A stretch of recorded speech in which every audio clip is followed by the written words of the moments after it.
एक अजून सीएम साहेबांना विनंती आहे की फ्लाइंग झोन मध्ये काही अडचणी आहेत.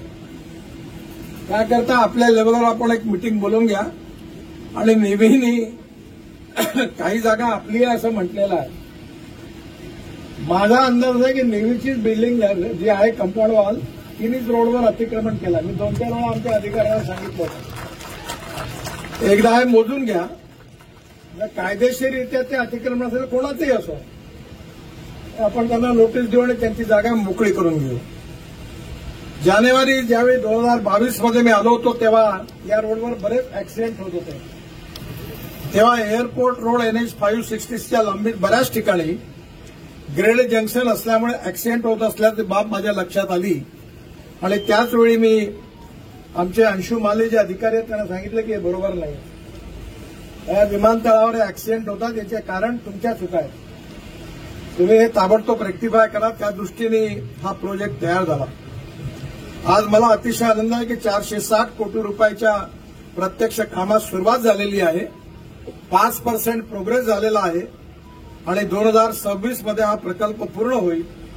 आणि सगळ्यात महत्वाची गोष्ट म्हणजे या रोडवर ऍक्सिडेंट होणार नाही याचा मला विशेष रूपाने आनंद आहे. कारण देशामध्ये दरवर्षी 5 लाख ऍक्सिडेंट होतात. 1,80,000 लोक मृत्युमुखी पडतात आणि अनेक वेळा शाळेच्या एंट्री आणि एक्झिट पॉइंटवर ऍक्सिडेंट होतात. माझी आपल्याला विशेष रूपाने विनंती आहे की ही संख्या आता वाढत चाललेली आहे.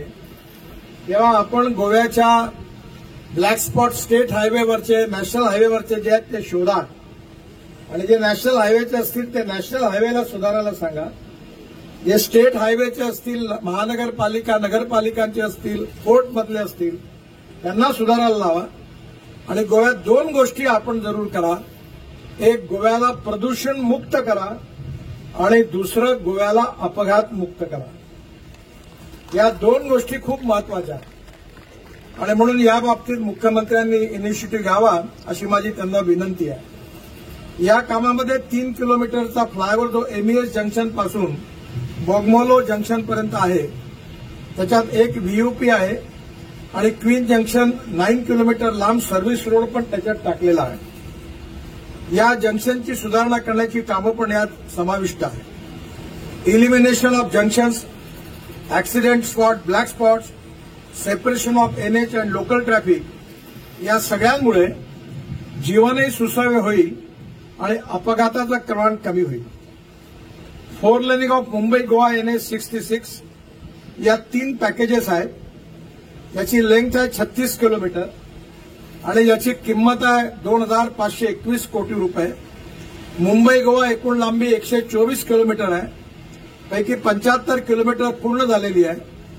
5 किलोमीटर प्रगतीत आहे आणि आता उर्वरित 36 किलोमीटरमध्ये 4 लेनिंगचे 3 पॅकेजेस मंजूर झालेले आहेत. End of Zuari approaches to start of Madgaon bypass त्याची किंमत 400 कोटी रुपये आहे. 6.65 किलोमीटर. नॅव्हेलिम टू कोंकोलिम याची लेंथ 7.23 किलोमीटर आहे ज्याची किंमत 746 कोटी रुपये आहे. आणि बेंडोर्डे ते पाले हे 22.1 किलोमीटर याची किंमत आहे 1,375 कोटी रुपये आहे. ही सगळी कामं मंजूर झाली आहे आणि ही कामं पूर्ण लवकरात लवकर करण्याचा प्रयत्न आमच्याकडनं आम्ही करू. या प्रकल्पामुळे पणजी ते मडगाव आणि कोकोलिम आणि कणकोना ही शहरे जोडली जाणार आहेत. 4 लेनिंगमुळे डिकंजेशन होईल. ऍक्सिडेंट सुद्धा कमी होतील. माझी विनंती आहे की गोव्यात एवढे सुंदर रोड झाल्यानंतर आपल्या फॉरेस्ट डिपार्टमेंटच्या सहकार्याने रोडच्या मध्ये काही प्लांट लावता आले आणि रोडच्या मार्जिनच्या बाहेर काही वृक्ष लावता आली 3 मीटर हाईटची तर अजून गोव्याच्या सौंदर्यात भर पडेल. माननीय मुख्यमंत्र्यांनी आणि फॉरेस्ट मंत्र्यांनी यात पुढाकार घ्यावा. एवढा सुंदर आपण जुवारी ब्रिज केलाय. आपण जुन्या रस्त्याने गेल्यानंतर तो मोठा गोल आहे. या ठिकाणी चांगली फुलांची झाडं तिथल्या इथल्या आमदारांनी जर प्रयत्न केला तर अतिशय सुंदर फुलाची झाडं लागली तर त्यामुळे गोव्याच्या सौंदर्यात भर पडेल. या कामामध्ये 5 किलोमीटरचा एलिव्हेटेड कॉरिडॉर, 1.2 किलोमीटरचा वायडक्ट, 8 VUP व 1 ROB व इतर स्ट्रक्चर्स आहेत. या कामात 43 हेक्टर खासगी जमीन व 28 हेक्टर फॉरेस्ट लँडची आवश्यकता आहे. माझी विनंती आहे की आपण आणि चीफ सेक्रेटरी साहेबांनी मीटिंग घेऊन हे लँड ॲक्विजिशन लवकर पूर्ण करून द्यावं आणि फॉरेस्टची परवानगी मिळवून द्यावी. 332 कोटी रुपये ही जमीन ॲक्वायर्ड करण्याकरता आम्ही मंजूर केलेलं आहे.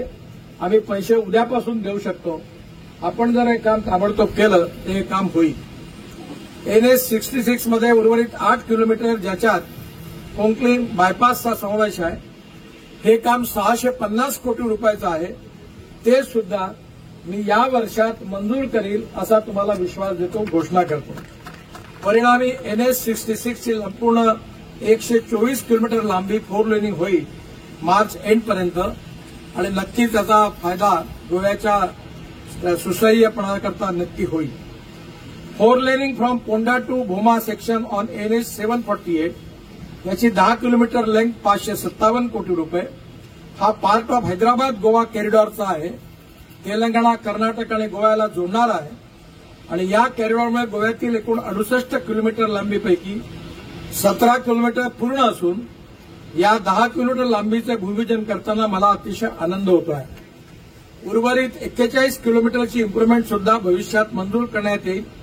पैकी भोमा टू ओल्ड गोवा मार्चपर्यंत पूर्ण होईल व बॉर्डर ते पुढील वर्षी मंजूर करण्यात येईल. या रस्त्यामुळे पणजी आणि पोंडा सिटीच्या कनेक्टिव्हिटी वाढ होऊन वाहतूक सुरळीत होणार आहे.